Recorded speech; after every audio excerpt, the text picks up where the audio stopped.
भाई राधे राधे सभी को। भाई कैसे हैं सभी लोग? बढ़िया होंगे, यही आशा है भाई सभी की। और सभी को होली की बहुत बहुत शुभकामनाएं। 2025 वर्ष की आनंद पूर्वक जो है सभी होली खेलें। और ये हम बात कर रहे हैं भाई, अपना यूट्यूब चैनल है JS केमिस्ट्री 99 के नाम से। और इसमें जो है हमने अपनी 10th 11th 12th की केमिस्ट्री, 9th की साइंस भी स्टार्ट की हुई है। प्लेलिस्ट में जो है अपने टॉपिक बना दिए गए हैं। 9th की केमिस्ट्री, 10th की 9th की जनरल साइंस, 10th का पहला चैप्टर स्टार्ट भी किया हुआ है, 11th की हाइड्रोकार्बन स्टार्ट किया हुआ है चैप्टर 9, और 12th का भी स्टार्ट किया हुआ है chapter 6 halo alkene halo arenes. और कुछ वेरी वेरी इंपॉर्टेंट कॉन्सेप्ट भी दिए हुए हैं जो 11 12 में दोनों में ही कॉमन है भाई। आप देखें उनको, सभी को कुछ ना कुछ बेनिफिट मिलेगा। और यहाँ बात कर रहे हैं अब चैप्टर 9 की, हाइड्रोकार्बन की, क्लास 11th की। और उसमें जो है हमने अपना सबसे पहले बताया है इंट्रोडक्शन, जिसमें अपने को एल्केन, एल्कीन, एल्काइन, उनकी प्रिपरेशन, फिजिकल प्रॉपर्टीज, निर्माण की विधि, भौतिक गुणधर्म और केमिकल प्रॉपर्टीज पढ़नी है भाई, रासायनिक गुणधर्म। और उसमें जो है हमने एल्केन वाले पार्ट को कंप्लीट कर दिया है। एल्केन की स्ट्रक्चर बता दी, जनरल फॉर्मूला CnH2n+2। उसके प्रिपरेशन के मेथड बता दिए थे, तीन जो एनसीईआरटी में दिए हुए हैं। सबसे पहला असंतृप्त हाइड्रोकार्बन अनसैचुरेटेड एल्कीन और एल्काइन से H2 और निकल प्लेटिनम प्लेटिनम के साथ। दूसरा जो है अपन ने सिंपल एल्किल हैलाइड से देखा, दो मेथड थे, जिंक HCl, और दूसरा वाला जो था simple Wurtz reaction sodium try ether के साथ। और तीसरा हमने स्टार्ट किया था कार्बोक्सिलिक एसिड से, जिसमें दो मेथड बताए थे। कौन कौन से? एक तो D carboxylation soda lime NaOH+CaO, और जो दूसरा है वो इलेक्ट्रोलाइसिस। दोनों ही मोस्ट इंपॉर्टेंट मेथड है भाई एनसीईआरटी के, तो एक एक मेथड को ही दिमाग में फिक्स कर लें।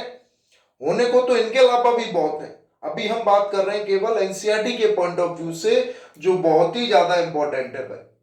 दूसरा फिजिकल प्रॉपर्टीज में वही बॉइलिंग पॉइंट, मेल्टिंग पॉइंट, उनकी स्टेट, उनकी डेंसिटी की बात की थी, घनत्व की। और तीसरा केमिकल प्रॉपर्टीज, रासायनिक गुणधर्म, जिसमें हमने कुछ देखे थे। सबसे पहले एलोजिनेशन सब्स्टिट्यूशन में, और बार बार हर वीडियो में मैंने इनको रिपीट भी किया है। दूसरा कंब्यूजन दहन। तीसरा जो है कंट्रोल ऑक्सीडेशन नियंत्रित ऑक्सीकरण। चौथा जो है अपना सिंपल आइसोमेरिज्म समाइबीकरण। और पांचवा जो है अपना एरोमेटाइजेशन एरोमेटीकरण।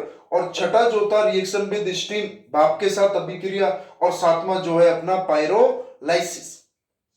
और इसके बाद उनके कन्फर्मर्स बता दिए थे, सरूपण, एक्लिप्स और सिंपल स्टेगर्ड फॉर्म, ग्रसित और सांतरित फॉर्म, ब्यूटेन की, प्रोपेन की और एथेन की। और उनके दो टाइप के रिप्रेजेंटेशन, सहार्स और न्यूमान्स। अब हम बात कर रहे हैं सिंपल किसकी? एल्कीन की। सेम एज इट इज चीजें हमको एल्कीन की भी देखनी है, एल्काइन की भी देखनी है, और उसी क्रम में बेंजीन की भी देखनी है, जो बहुत ज्यादा इंपॉर्टेंट है भाई। आ जाइए आप सभी लोग, अब हम बात कर रहे हैं सिंपल क्लास 11 चैप्टर 9 और हाइड्रोकार्बन की हम बात कर रहे हैं भाई। और इसमें हमारा एल्कीन कंप्लीट हो चुका है। अब हम बात करेंगे इसमें किसकी? एल्कीन की। और एल्कीन में क्या क्या पढ़ना है वो अगर मैं बात करूं तो जनरल फॉर्मूला, एल्कीन का जनरल फॉर्मूला देखेंगे अपन। सामान्य सूत्र होते क्या हैं ये, उनकी स्ट्रक्चर, इनकी संरचना भी देखेंगे भाई। तीसरा इनका नोमेनक्लेचर, नामकरण and isomerism, nomenclature and isomerism, नामकरण भी देखेंगे और उनका समायवीकरण भी देखेंगे। नामकरण व समायवता, नामकरण व समायवता देखना है। और चौथा जो है वही प्रिपरेशन के मेथड, बनाने की विधि, प्रिपरेशन मेथड यानी कि बनाने की विधि देखेंगे भाई, किस किस से इसको बना रहे हैं, बनाने की विधि। और उसके बाद वही अपनी सिंपल फिजिकल प्रॉपर्टीज, भौतिक गुणधर्म, कि भाई फिजिकल प्रॉपर्टीज क्या क्या हो जाएंगी इनकी, फिजिकल प्रॉपर्टीज यानी कि भौतिक गुणधर्म। और सबसे लास्ट में अपना आ जाएगा केमिकल प्रॉपर्टीज या केमिकल रिएक्शन, कि इनकी किस किस से रासायनिक अभिक्रिया होंगी। ये ही पॉइंट्स चलते हैं हर जगह। यहां हम 11th में पढ़ रहे हैं एल्केन, एल्कीन और एल्काइन को और बेंजीन को। 12th में अपन बात करेंगे, सबसे पहला चैप्टर 6 ही है, yellow alkene haloarene. Same चीज, structure, nomenclature, preparation, physical properties, chemical properties. जितने भी फंक्शनल ग्रुप हैं, haloalkane, haloarenes, alcohol, phenol, ether, aldehyde, ketone, carboxylic acid और एमीन्स और डाइएजोनियम सॉल्ट, ये जितने भी 8 से 10 हैं 12th क्लास में, सब में यही कॉन्सेप्ट चलेगा, नॉमेनक्लेचर, प्रिपरेशन, फिजिकल प्रॉपर्टीज और केमिकल प्रॉपर्टीज। और 11th की तो एल्केन, एल्कीन, एल्काइन, बेंजीन, चारों की चारों जो रिएक्शन हमने पढ़ी है, इन सब में जो पढ़ेंगे वो सब में काम आएंगी भाई। किस में काम आएंगी? सब में काम आएंगी। तो अब हम इनको स्टेप बाय स्टेप स्टार्ट करेंगे। जनरल फॉर्मूला देखेंगे, स्ट्रक्चर देखेंगे, नॉमेनक्लेचर और आइसोमेरिज्म को, इसको आप पिछले चैप्टर में भी पढ़ते हो आईयूपीएससी वाले में, उसमें और डिटेल से आता है। यहाँ केवल हम थोड़ा सा पॉइंट ऑफ व्यू देख लेंगे आईयूपीएससी के हिसाब से कि क्या क्या बातें हो रही हैं भाई। अब इसके बाद आप आ जाइए सबसे पहले कि भाई एल्कीन्स होती क्या है। एल्कीन्स क्या होता है? एल्कीन्स क्या है? जिनमें कम से कम मिनिमम 1 डबल बॉन्ड हो भाई। एक कम से कम क्या हो? द्विबंध हो, मिनिमम 1 डबल बॉन्ड। एक कम से कम मिनिमम 1 डबल बॉन्ड हो, एक कम से कम अगर द्विबंध है तो उनको हम क्या बोलते हैं? एल्कीन्स बोलते हैं भाई। क्या बोलते हैं? एल्कीन्स। जनरल फॉर्मूला की बात करें, जब केवल एक ही डबल बॉन्ड के साथ हो तो उनका जो जनरल फॉर्मूला है वो CnH2n होता है। 10th क्लास में पढ़ते हो आप, एल्केन है तो CnH2n+2, एल्कीन है तो CnH2n, एल्काइन है तो CnH2n-2 हो जाता है। और यहां पर n का मतलब क्या होता है भाई? काफी बच्चों को तो n का मतलब ही नहीं पता। n का मतलब होता है नंबर ऑफ कार्बन। कार्बन की संख्या किसको डिनोट करती है? सिंपल n को डिनोट करती है भाई। नंबर ऑफ कार्बन जो है वो अपने क्या होते हैं? n होते हैं। नंबर ऑफ कार्बन अपने क्या होते हैं? सिंपली n होते हैं। अब जैसे कोई सा भी n आए, एक कार्बन है तो भाई आपको पता है मेथेन हो जाता है, 2 कार्बन है तो एथ है, 3 है तो प्रोप है, 4 है तो ब्यूट है, 5 है तो पेंट है, 6 है तो एक्स है। इनको जनरली क्या बोला जाता है? अगर हम बात करें, generally called olefins. Generally called olefins बोलते हैं भाई। इनको याद रख ले, पूछ भी लिया जाता है ओलेफिन्स क्या है। इनको सामान्यतः क्या बोलते हैं? ओलेफिन्स बोलते हैं। ओलेफिन्स का मतलब है ऑयल फॉर्मिंग। ओलेफिन्स का मतलब है ऑयल फॉर्मिंग, ऑयल निर्माण करते हैं, तेल निर्माण करते हैं। रीजन क्या है कि जो फर्स्ट कंपाउंड था इसका, इनका जो फर्स्ट कंपाउंड था भाई कौन सा? C2H4, जिसको हम बोलते हैं कॉमन नेमिंग में तो इथाइलिन। कॉमन नेमिंग में तो इसको हम क्या बोलते हैं? आईयूपीएससी की बात नहीं कर रहा हूं, कॉमन नेमिंग में हम इसको क्या बोलते हैं? इथाइलिन बोलते हैं। आईयूपीएससी में इसको इथीन बोलते हैं। ये कहां से ऑब्टेन हुआ था? ऑयल फॉर्म में ऑब्टेन हुआ था। ये जो है ऑब्टेन जो है ऑयल फॉर्म में ऑब्टेन हुआ भाई।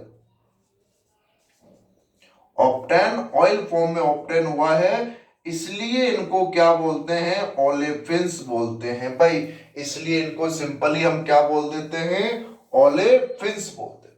यहां तक की बात सिंपल समझ में आ रही है?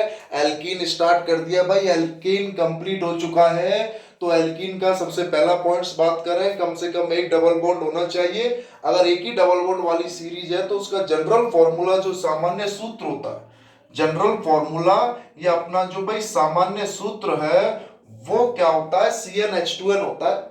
और यह n का मतलब क्या है? कार्बन की संख्या है। ये काफी इंपॉर्टेंट होता है कि भाई इनको जनरली हम क्या बोलते हैं? ओलेफिन्स बोलते हैं। इनको जनरली हम क्या बोल देते हैं? ओलेफिन्स बोल देते हैं। ओलेफिन्स का मतलब है ऑयल फॉर्मिंग, क्योंकि इसका जो फर्स्ट कंपाउंड है C2H4, कॉमन नेमिंग में जिसको इथाइलिन बोल रहे हैं, वो किससे प्राप्त हुआ था? किस फॉर्म में प्राप्त हुआ था? ऑयल फॉर्म में प्राप्त हुआ। इसलिए इसको क्या बोल देते हैं? ओलेफिन्स बोल देते हैं। जनरल फॉर्मूला हो गया। अब आ जाओ भाई स्ट्रक्चर की बात कर लेते हैं। स्ट्रक्चर की बात कर लेते हैं, किसकी? संरचना की। अगर हम संरचना की बात करें तो कार्बन कार्बन के मध्य क्या होता है भाई? डबल बॉन्ड होता है। कार्बन कार्बन के मध्य क्या होगा? एक डबल बॉन्ड होगा। अब आपको पता है कार्बन के पास टोटल 4 इलेक्ट्रॉन होते हैं, तो इसके 4 बॉन्ड बनते हैं। सिंगल भी बना सकता है, डबल भी बना सकता है, ट्रिपल भी बना सकता है। अगर वो डबल बॉन्ड बना रहा है तो उसको हम क्या बोल रहे हैं? एल्कीन बोल रहे हैं। एक डबल बॉन्ड है तो बाकी क्या होंगे? 2 सिंगल बॉन्ड हो जाएंगे। बाकी 2 क्या होंगे? सिंगल बॉन्ड हो जाएंगे। अब यहाँ हाइड्रोजन भी हो सकता है, कार्बन भी हो सकता है, वो तो चेन के ऊपर डिपेंड करेगा। हम तो जनरल बात कर रहे हैं उन कार्बन्स को जो इनके मध्य क्या है? डबल बॉन्ड है। अब डबल बॉन्ड है तो डबल बॉन्ड वाले कार्बन का हाइब्रिडाइजेशन क्या होगा भाई? संकरण। हाइब्रिडाइजेशन, संकरण एक बहुत ही ज्यादा इंपॉर्टेंट कॉन्सेप्ट है। हाइब्रिडाइजेशन या हम संकरण की बात करें, बहुत ज्यादा इंपॉर्टेंट। चैप्टर नंबर 4 जो है अपना chemical bonding and it's molecular structure, रासायनिक बंध और आणविक संरचना में इसकी बात भी करेंगे। और आप लोगों ने अगर पढ़ा भी हो तो याद करो, hybridisation sp, sp2, sp3, sp3d, sp3d2 और sp3d3 बहुत ज्यादा काम की चीज है। और सिंगल बॉन्ड वाला कार्बन एल्कीन का और एल्काइन का, इनका तो फिक्स है, पता होना चाहिए। क्योंकि एक्चुअली में हाइब्रिडाइजेशन में क्या देखते हैं हम? हाइब्रिड ऑर्बिटल देखते हैं। हाइब्रिडाइजेशन में हम क्या देखते हैं, अगर मैं थोड़ा सा यहाँ बताना चाहूं तो हाइब्रिडाइजेशन में हम हाइब्रिड ऑर्बिट्स देखते हैं भाई। हाइब्रिड ऑर्बिट्स यानी कि हम संकृत कक्षक देखते हैं भाई। हाइब्रिडाइजेशन में हम क्या देखते हैं? हाइब्रिड ऑर्बिट देखते हैं, संकृत कक्षक देखते हैं।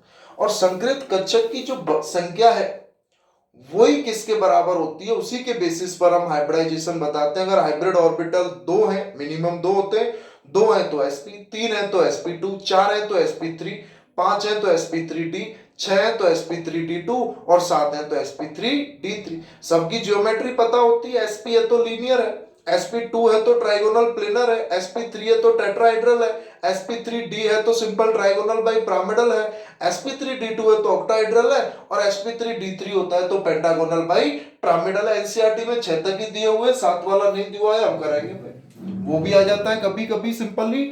तो इस केस में अगर आप क्या करेंगे, अब इसका हाइब्रिडाइजेशन की बात करेंगे, संकरण की बात करेंगे, तो संकरित कक्षक हाइब्रिड ऑर्बिटल देखने पड़ते हैं भाई। और वो किसके बराबर होते हैं? Sigma plus lone pair. जो संकरित कक्षक हैं वो किसके बराबर होते हैं? सिग्मा प्लस लॉन पेयर के बराबर हैं। अगर HO हाइब्रिड ऑर्बिटल अगर भाई 2 हैं तो वो क्या होता है? sp। 3 है तो वो क्या होगा? sp2। 4 है तो वो क्या हो जाता है? sp3। अपने तो यहीं तक काम हो जाता है। कार्बन का तो या तो sp होगा या sp2 होगा या sp3 होगा। बाकी आपको पता होना चाहिए भाई, 5 है तो sp3d हो जाता है, 6 है तो sp3d2 हो जाता है और 7 है तो sp3d3 हो जाता है। अपने कार्बन के तो यही 3 हो सकते हैं, sp, sp2 या sp3। अब एल्केन वाले में कार्बन में लॉन पेयर की तो बात ही नहीं होती। सिंपल सिंपल किसकी बात होगी? केवल और केवल सिग्मा बॉन्ड की बात होगी। केवल और केवल किसकी बात होगी? सिग्मा बॉन्ड की बात होगी। तो जब एल्केन वाला केस था तो उसमें केवल सिंगल बॉन्ड था, तो चारों के चारों सिंगल बॉन्ड थे। क्या हाइब्रिडाइजेशन हो गया था? संकरण sp3। अब इस केस में आपको पता है डबल बॉन्ड होता है तो भाई एक तो सिग्मा है और एक पाई है। एक सिग्मा है और एक पाई है और बचे हुए दोनों बॉन्ड्स क्या है इसके? ये सिग्मा बॉन्ड है। तो टोटल कितने सिग्मा बॉन्ड हैं एल्कीन में? 3। इसके पास भी और इसके पास भी। तो डबल बॉन्ड वाला जो कार्बन है उसका हाइब्रिडाइजेशन 3 सिग्मा बॉन्ड है, इसका मतलब 3 हाइब्रिड ऑर्बिटल है। 3 सिग्मा बॉन्ड है, इसका मतलब क्या है? 3 हाइब्रिड ऑर्बिटल हैं। हाइब्रिडाइजेशन हमेशा क्या होगा? sp2 और इसका भी क्या हो जाएगा? sp2 हो जाएगा। अगर एल्केन होता तो sp3 हो जाता और अगर एल्काइन होता तो सिंपल क्या हो जाएगा? sp हो जाएगा। एल्काइन होता तो क्या हो जाता? sp। एल्कीन है तो sp2, एल्केन है तो sp3। यहां तक की बात समझ में आ रही हो तो भाई बताएं, हम इसको आगे बढ़ाएं। ये पॉइंट टू पॉइंट नोटबुक में लिखते चले जाएं, क्योंकि ये भाई केमिस्ट्री है। आप सोचो, वीडियो देख लें, समझ लें, हो गया काम। नहीं, जब तक इसको बार बार लिख लिख कर नहीं करेंगे याद नहीं हो सकती। जितनी बार हो उतनी बार इनको लिखें, याद करते रहें, डेली इनको रिवाइज करें, तब रिएक्शंस कुछ ना कुछ क्या होंगी, समझ में आने लगेगी। टाइम पास के लिए नहीं है बैठकर देखने लग गए खोलकर, नहीं, पेन कॉपी भी ले और अपना लिखना स्टार्ट कर दे। एक एक पॉइंट्स टू पॉइंट्स बनाकर लिखना स्टार्ट करें। क्लासेस वाइज मैंने ये सारे डाले हुए हैं इसमें, कि lecture number first, second, third, 4, 5, 6, 7, 8 तक हो चुके हैं। ये शायद 9th या 10th पता नहीं कौन सा है, जिसमें हमने एल्कीन को स्टार्ट किया। ऐसे ही हम एल्काइन को करेंगे, ऐसे ही हम बेंजीन को करेंगे, फिर अगला चैप्टर भी लेंगे। और इसी तरीके से मैं पूरी की पूरी केमिस्ट्री कराऊंगा, 11th की भी और 12th की भी। जुड़ते रहना, और कोई भी समस्या है, कोई भी डाउट आए, कमेंट्स में लिख के बता दो सर इसमें टॉपिक में डाउट है, उसकी या तो दोबारा क्लास या उसको पर्सनली मैं बता दूंगा। नीचे अपनी मैंने जीमेल भी डाली हुई है, उस पर आप कर दें भाई। तो यहां तक की बात क्लियर है क्या भाई? बताएं सभी कि यहां हमने एल्कीन को स्टार्ट कर दिया है। एल्कीन में पढ़ना क्या क्या है? जनरल फॉर्मूला पढ़ना है, उसकी स्ट्रक्चर पढ़नी है, नोमेनक्लेचर एंड आइसोमेरिज्म भी पढ़ना है, और उसकी प्रिपरेशन मेथड बनाने की विधि भी देखनी है, फिजिकल प्रॉपर्टीज भौतिक गुणधर्म भी देखने, और केमिकल रिएक्शन रासायनिक गुणधर्म भी देखने। और यहाँ हमने सिंपल स्टार्ट कर दिया है उसकी जनरल फॉर्मूला से। एक डबल बॉन्ड होना चाहिए, जनरल फॉर्मूला CnH2n होना चाहिए। एन का मतलब क्या है? कार्बन की संख्या। एन का मतलब क्या है? नंबर ऑफ कार्बन, यानी कि सिंपल कार्बन की संख्या इसका मतलब है। और इनको जनरली क्या बोलते हैं? ओलेफिन्स बोलते हैं। ये इंपॉर्टेंट याद रख लें, पता ही नहीं रहता है बच्चों को। जैसे ये ओलेफिन्स होते हैं एल्कीन, एल्काइन जो होते हैं पैराफिन्स होते हैं। तो सिंपल ऑयल फॉर्मिंग की जाती है। इनका फर्स्ट कंपाउंड C2H4 जो इथाइलिन था, उसका कॉमन नेम, जो सामान्य नाम है, कॉमन नेम का मतलब क्या है? अपना सामान्य नाम। भाई इतनी भी हिंदी की अपेक्षा ना करें, थोड़ी बहुत आपको पता होनी चाहिए। मैं हाँ टर्म्स बता दूंगा हिंदी में, बाकी चीजें तो वही रहेंगी इसमें। हिंदी इंग्लिश मीडियम का कोई मतलब नहीं है, सारे बच्चे एक जैसे, सबका मीडियम एक जैसा है। अपने अपने को तो टॉपिक का कॉन्सेप्ट समझना है, मीडियम से क्या मतलब, चीजें पता होनी चाहिए बस भाई अपने को। तो ये इथाइलिन या इथिन हो गया, ये कहां से प्राप्त होता है? या ऑयल फॉर्म में ऑब्टेन हुआ है, तो इसलिए इसको हम क्या बोल देते हैं? इनको ओलेफिन्स। स्ट्रक्चर की जब हम बात कर रहे हैं, तो एल्कीन का जो हाइब्रिडाइजेशन है वो क्या होता है? sp2 होता है। किसके बेसिस पर? कि इसमें 3 सिग्मा बॉन्ड है। एक यहां शॉर्ट में अगर मैं इसको बनाकर लिख भी दूं तो पता हो भाई, अगर एल्केन होता है, ये एल्कीन हो गया और ये एल्काइन हो गया, तो अभी इसका तो बता दिया sp2, इसका भी पढ़ लिया sp3, और इसमें 2 सिग्मा है तो sp हो जाएंगे। तो आपको पता होना चाहिए एल्केन में प्रत्येक कार्बन का sp3 है, एल्कीन में प्रत्येक कार्बन का sp2 है, और एल्काइन में जो है प्रत्येक कार्बन का क्या हो जाएगा भाई? sp हो जाएगा। दिख रहा है या नहीं दिख रहा है, या कुछ बड़ा करने की आवश्यकता हो तो बता देना है। तो स्ट्रक्चर में ही अभी हम आगे बढ़ते हैं, इसको हटाते हुए देखें आगे। स्ट्रक्चर में ही थोड़ा सा आगे और बढ़ेंगे, इसको हटाते हुए, कि एक्चुअली में ये बना कैसे, कि ये बन कैसे रहा है, इनकी बॉन्ड लेंथ क्या है भाई। वीडियो को पॉज करके आप सभी लोग जो है इसको अच्छे से क्या कर लोगे? नोट डाउन कर लोगे भाई, कोई दिक्कत नहीं है कहीं भी किसी भी प्रकार से। देखें आगे, स्ट्रक्चर में ही हम पढ़ रहे हैं, संरचना में ही, स्ट्रक्चर संरचना में ही हम बात कर रहे हैं कि एल्केन में जो कार्बन कार्बन सिंगल बॉन्ड होता है, इसकी जो बॉन्ड लेंथ होती है, इसकी जो बॉन्ड लेंथ होती है भाई, जो इसकी जो बंध लंबाई है, जो इसकी बंध लंबाई होती है, एल्केन में तो कितनी होती है? 154 पिकोमीटर। यहां पर पीएम का मतलब क्या होता है? पिकोमीटर। यही नहीं पता होता है काफी को तो भाई, पिकोमीटर। और पिकोमीटर कितने के बराबर होते हैं? 10⁻⁻12 मीटर। क्लास 11th का ही पहला चैप्टर है some basic concept of chemistry, रसायन विज्ञान की कुछ मूलभूत अवधारणाएं, और उसी में लेंथ के प्रीफिक्स पढ़ते हैं, D C M, micro, nano, pico, femto, atto, zepto, yocto, -1, -2, -3, -6, -9, -12, -15, -18, -21 और -24। और प्लस वाले में चल जाता है डेका, हेक्टा, किलो, एमजीटी, mega, giga, tera, peta, exa और जोटा और योटा। वही +1, +2, +3, +6, +9, +12, +15, +18, +21 और +24। तो यहां से पता चला DCM, micro, nano, pico. Picometre का मतलब होता है 10⁻12 मीटर भाई। पिकोमीटर का मतलब भी क्या है, 10⁻12 मीटर।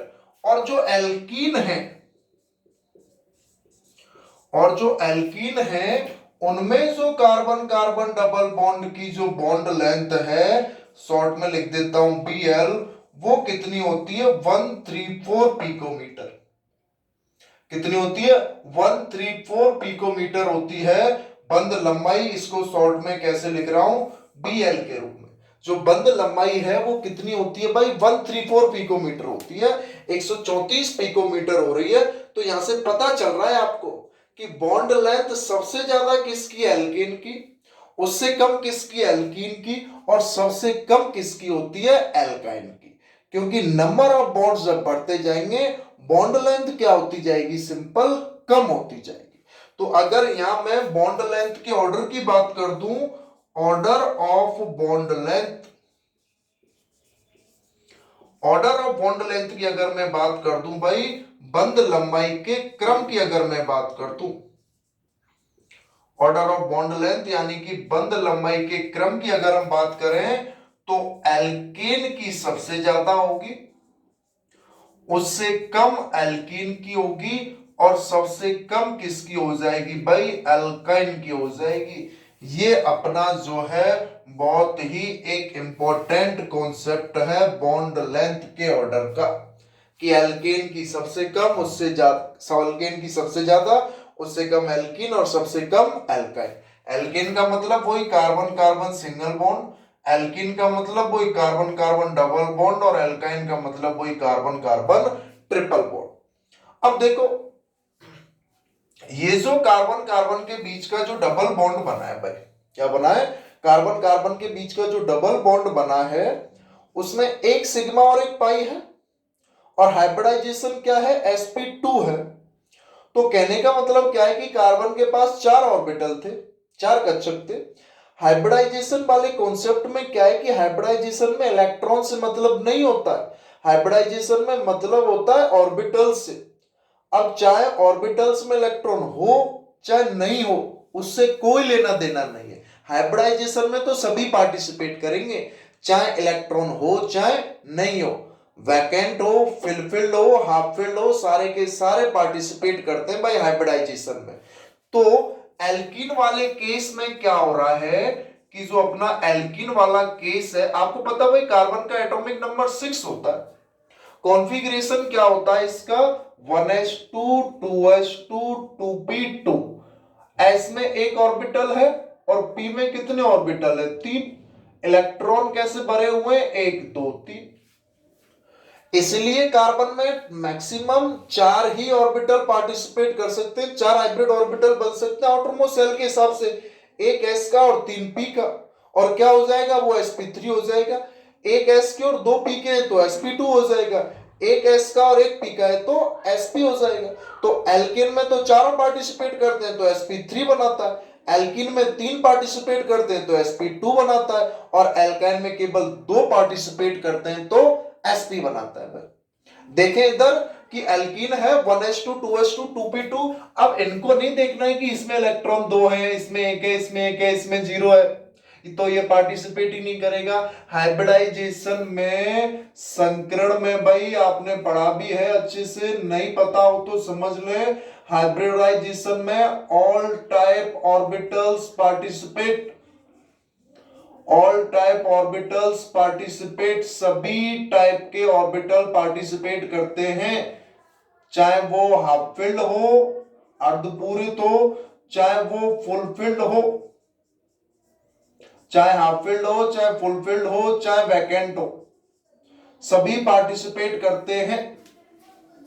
अर्धपूरित, पूर्णपूरित और रिक्त सभी प्रकार के कच्छप जो है भाई हाइब्रिडाइजेशन में क्या करते हैं, पार्टिसिपेट करते हैं।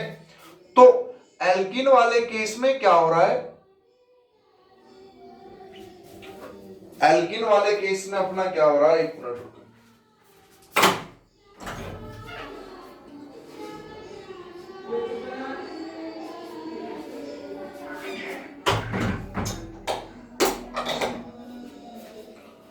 और भाई होली का समय है, कोई बाहर आ गया है, भजन कीर्तन की आवाज आ रही हो तो उसको इग्नोर करते हुए देखें, चलता रहता है वो तो सभी के।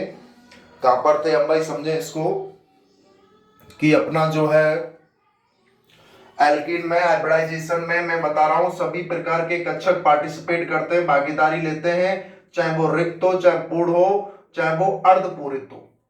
तो यहां एल्किन में कार्बन कार्बन के बीच में ये डबल बॉन्ड था और इधर ये क्या थे, दो सिंगल बॉन्ड। अब इसमें मैंने बताया है सिंपल क्या हो रहा है, 3 सिग्मा बॉन्ड बन रहे हैं, यानी कि 3 हाइब्रिड ऑर्बिटल पार्टिसिपेट कर रहे हैं।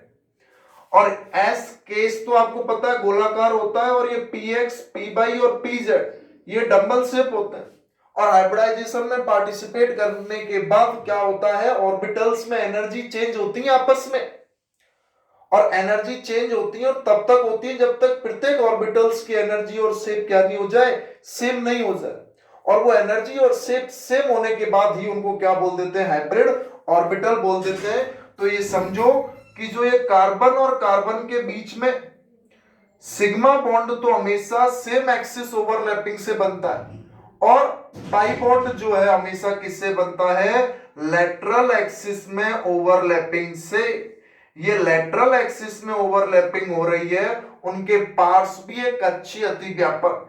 और जो ये सिग्मा बॉन्ड है ये तो हमेशा किससे बनते हैं, सिग्मा बॉन्ड जो है भाई वो तो हमेशा ही किससे बनता है, same axis overlapping, same axis overlapping से बनते हैं, समान अक्षीय अति व्यापन से। और जो पाई बॉन्ड है वो अपने किससे बनते हैं, लैटरल एक्सिस ओवरलैपिंग से। वो अपने किससे बनेंगे भाई, लैटरल एक्सिस ओवरलैपिंग से बनते हैं, पार्श्वीय अक्षीय अति व्यापन से। ये तो बन रहे हैं अपने सिंपल किससे, समान अक्षीय अति व्यापन से। और ये जो है अपने पार्श्वीय अक्षीय अति व्यापन से बन रहे हैं भाई, ये समान अक्षीय अति व्यापन से, और ये जो है अपने पार्श्वीय अक्षीय अति व्यापन से बन रहे हैं। तो यहां ये पाई बॉन्ड का क्या हो रहा है, सिंपल फॉर्मेशन हो रहा है। तो इस तरीके से कार्बन में 3 जो ऑर्बिटल्स पार्टिसिपेट कर रहे हैं,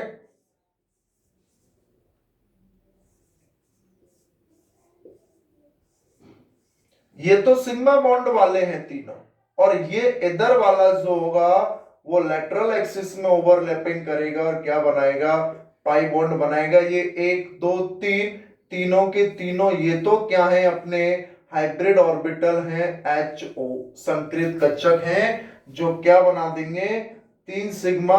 और ये वाला क्या है, अनहाइब्रिड ऑर्बिटल है, ये वाला क्या है, अनहाइब्रिड यानी कि असंकृत कक्षक, जिसने संकरण में पार्टिसिपेट नहीं किया है। जो संकरण में पार्टिसिपेट करेगा वो तो अपना सिंपल सिग्मा बॉन्ड बनाएगा, और जो संकरण में पार्टिसिपेट नहीं करेगा वो अपना क्या बनाएगा भाई, पाई बॉन्ड बनाएगा। तो एल्केन में तो चारों के चारों हाइब्रिडाइजेशन में पार्टिसिपेट करते हैं और सिग्मा बॉन्ड बना देते हैं। एल्कीन में 3 संकरण में हाइब्रिडाइजेशन में पार्टिसिपेट करते हैं, और एक हाइब्रिडाइजेशन में पार्टिसिपेट नहीं करता है, वो अनहाइब्रिडाइज्ड ऑर्बिटल होता है, असंकृत कक्षक होता है, जिसमें लैटरल एक्सिस में ओवरलैपिंग होती है, और वो सिंपल क्या बना देता है, अपना पाई बॉन्ड बना देगा। और उसके बाद जैसे एल्काइन की बात अगर हम करेंगे तो एल्काइन में केवल 2 ही क्या होते हैं, हाइब्रिडाइजेशन में पार्टिसिपेट करते हैं। एल्काइन में अपने क्या करते हैं, 2 ही हाइब्रिडाइजेशन में पार्टिसिपेट करते हैं, और वो क्या बना देंगे, दो सिग्मा बॉन्ड और सिंपल क्या हो जाएगा भाई, दो पाई बॉन्ड हो जाएगा। यहां तक की बात समझ में आ रही हो तो आप लोग इसको लिख ले अच्छे से। और देखिए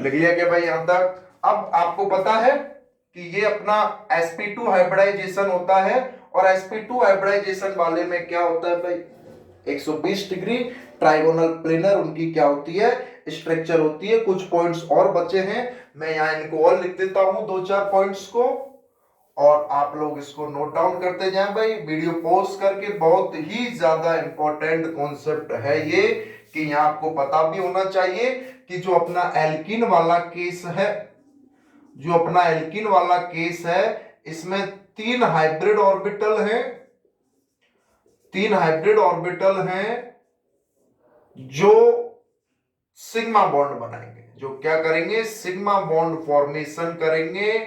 और एक जो है अनहाइब्रिड ऑर्बिटल है, एक असंकृत कक्षक है भाई, एक अनहाइब्रिड ऑर्बिटल है जो क्या करेगा, अपना पाई बॉन्ड का फॉर्मेशन करेगा।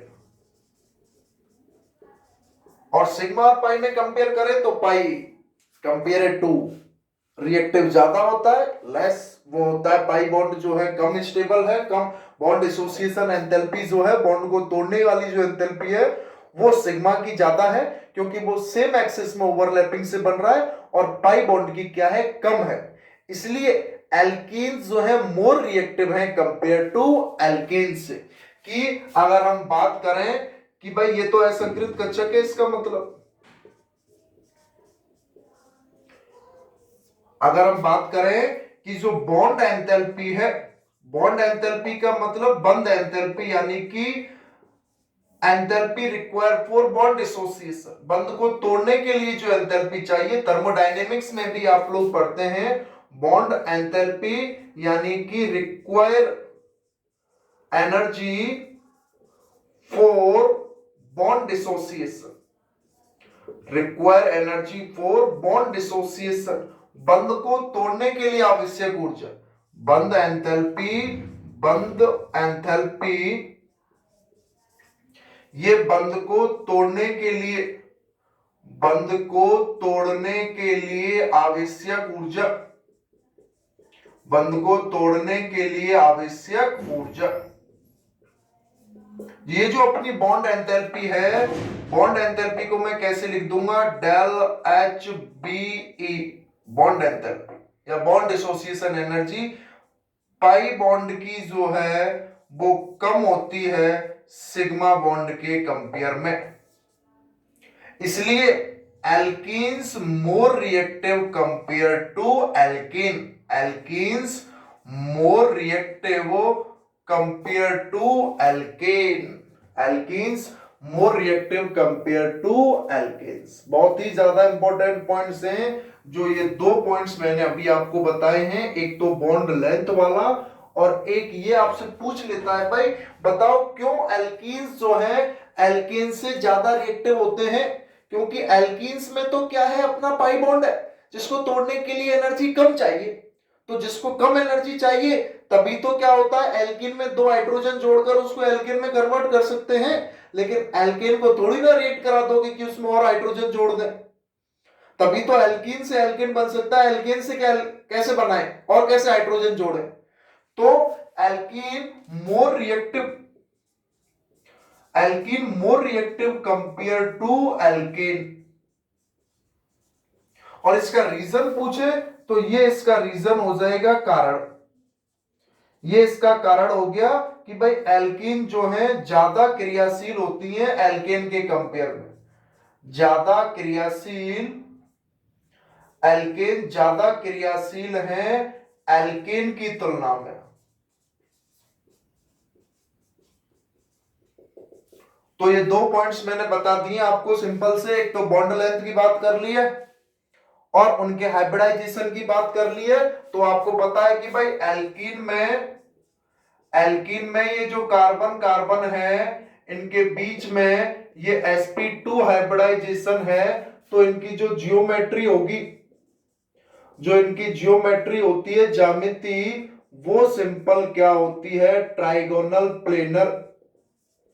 क्या होगी अपनी, ट्राइगोनल प्लेनर होगी भाई, त्रिकोणीय समतलीय,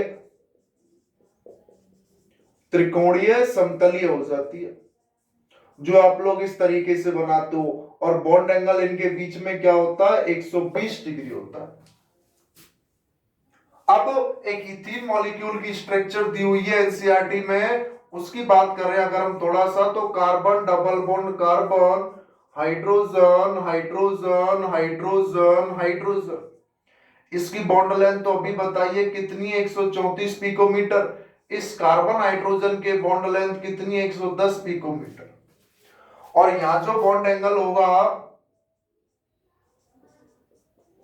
वो लगभग 121.7 डिग्री है, और इधर कार्बन हाइड्रोजन, इधर जो बॉन्ड एंगल है वो 116.7, ये 121.4, यानी कि इनके लगभग है ये। तो ये इस तरीके से इनकी क्या हो गई है, अपनी बॉन्ड लेंथ की बात हो गई, स्ट्रक्चर की बात हो गई। अब इसके बाद अपना जो कॉन्सेप्ट बचेगा वो भाई अपना नोमेनक्लेचर और आइसोमेरिज्म होगा, नामकरण और समाव्ययता। इसके बाद अपना वही प्रिपरेशन के मेथड देखेंगे, किस किस से देखेंगे मैं वो बता दूं अगर थोड़ा सा। तो सबसे पहले एल्काइन से एल्कीन बना लेंगे, फिर एल्कोहल से भी बनाएंगे, एल्किल हैलाइड से भी बनाएंगे, और विसिनल डाइहैलाइड से भी बनाएंगे। फिजिकल प्रॉपर्टीज, भौतिक गुणधर्म में वही उनके बॉइलिंग पॉइंट, मेल्टिंग पॉइंट की बात करेंगे, डेंसिटी की बात करेंगे। केमिकल प्रॉपर्टीज में जो है एडिशन टाइप रिएक्शन देखेंगे, जिसमें मार्कोनिकोव और एंटी मार्कोनिकोव वाला जो केस है बहुत ही ज्यादा इंपॉर्टेंट है, वेरी वेरी इंपॉर्टेंट है। उस क्लास को आप देखना, बहुत मजा आएगा उसमें। और उसके बाद जो है अपना एडिशन कराएंगे H2 का, H2O का, Cl2 का, HCl का, X2 का, O3 ओजोनोलाइसिस भी कराएंगे, पॉलीमराइजेशन भी देखेंगे, बहुलीकरण भी देखेंगे। जिन्होंने पढ़ा हुआ है उनको तो पता होगा, नहीं पढ़ा है वो अपन क्रम बाय क्रम चलेंगे भाई, धीरे धीरे चलते जाएंगे चीजों को, और सिंपली चीजों को समझते चले भाई। हर चीज प्रैक्टिस मांगती है। अगर आप सोचे कि एक दिन में इसको पढ़ लूं या देख लूं काम हो जाए, नो नेवर, डेली पढ़ना पड़ेगा भाई इसको, और लिख लिख कर पढ़ना पड़ेगा, और विश्वास माने वो मिलेगा जो चाहते हो, मिलेगा भाई, जरूर मिलेगा। पेशेंस के साथ, एक कंसिस्टेंसी के साथ आप अपना काम करते जाएं, सब कुछ मिलता चलेगा, मजा आएगा, आनंद आएगा। तो भाई इतनी देर मुझे सुनने के लिए आपको बहुत बहुत धन्यवाद है। थैंक यू वेरी मच है। आपके सहयोग के लिए भी भाई बहुत बहुत धन्यवाद है। सहयोग पूरा करें आप लोग, और कैसा चल रही है वीडियो, लाइक और कमेंट में भी जरूर बताएं। किसी टॉपिक में कोई डाउट हो वो भी बताएं। हम इसके बाद आप कमेंट बता दें कि सर ये वाला चैप्टर स्टार्ट करो, इसको कंप्लीट होने के बाद तो हम वही चैप्टर स्टार्ट कर देंगे, कोई दिक्कत नहीं है। किसी में भी केमिस्ट्री का कोई सा भी पोर्शन हो, ऑर्गेनिक, इनऑर्गेनिक, फिजिकल, अभी हम एनसीईआरटी के बेसिस पर सभी की बातें करेंगे। अब जैसे एल्केन के आप उठा के देखोगे, अंदर वाले क्वेश्चंस एनसीईआरटी के आप कर पाओगे, बाहर वाले क्वेश्चन भी हम डिस्कस कराएंगे। तो इस थ्योरी को पढ़े और उसको साथ साथ क्वेश्चंस भी आप लोग जो है वो करते जाए। धीरे धीरे हम पीडीएफ वगैरह भी डालने लग जाएंगे, धीरे धीरे वो सारे काम ऑटोमेटिक अपने बढ़ते चले जाएंगे। आपके सपोर्ट से ही होगा भाई सारा। थैंक यू वेरी मच भाई। ओके, लिख ले इसको, समझ लो।